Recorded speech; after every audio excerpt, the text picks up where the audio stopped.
Hello guys, আসসালামু আলাইকুম। আমি আরিফ, আপনাদের সাথে আছি সৌদি আরব থেকে। আসলে সৌদি আরব রেস্টুরেন্টের ডিউটি কেমন হয় আসলে আমরা অনেকেই জানি না। তো আজকে আসলে সৌদি আরবে ঈদের তৃতীয় দিন, বাংলাদেশে ঈদের দ্বিতীয় দিন।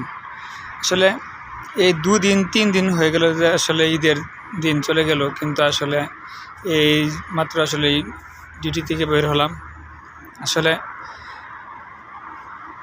রেস্টুরেন্টের ডিউটির মাঝে আসলে কোনো সুযোগ সুবিধা বলতে কী আছে তা আসলে কিছু বুঝতে পারলাম না। ঈদ কিনতে গেলেও আসলে কোন দিকে চলে গেল কিছু বুঝতেই পারলাম না।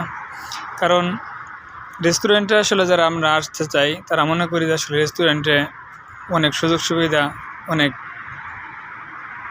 আসলে মজা, কিন্তু আসলে আমরা জানি না যে রেস্টুরেন্টের ডিউটি আসলে কেমন হয়। রেস্টুরেন্টে আসলে এমন একটা ডিউটি যে আপনি সবসময় হার্ড কোনো কাজ না, তারপরেও আপনার সবসময় হেডেক টেনশন একটা থেকে যায় সবসময়, আপনার উপর একটা প্রেশার থেকে যায় সবসময়। আর ছুটি যখন ইচ্ছা তখন পাইবেন না, এটা অসম্ভব। কারণ আজকে ঈদের তৃতীয় দিন, দেখতেই পাচ্ছেন ডিউটি থেকে মাত্র বের হলাম।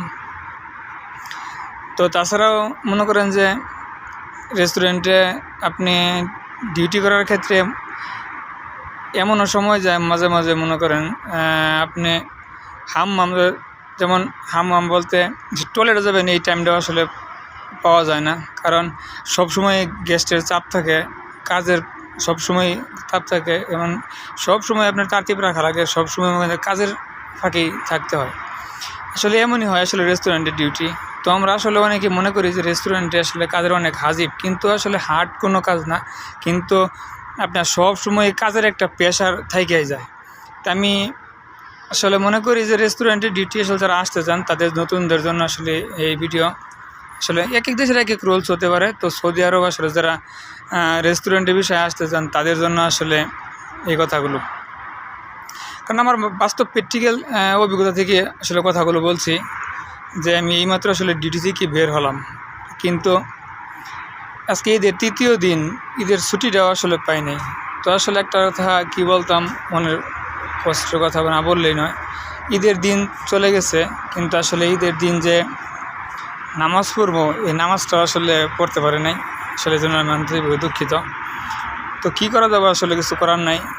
কারণ কোম্পানির আন্ডারে কাজ করলে কোম্পানি যা অর্ডার দিবে তা আসলে শুনতেই হবে।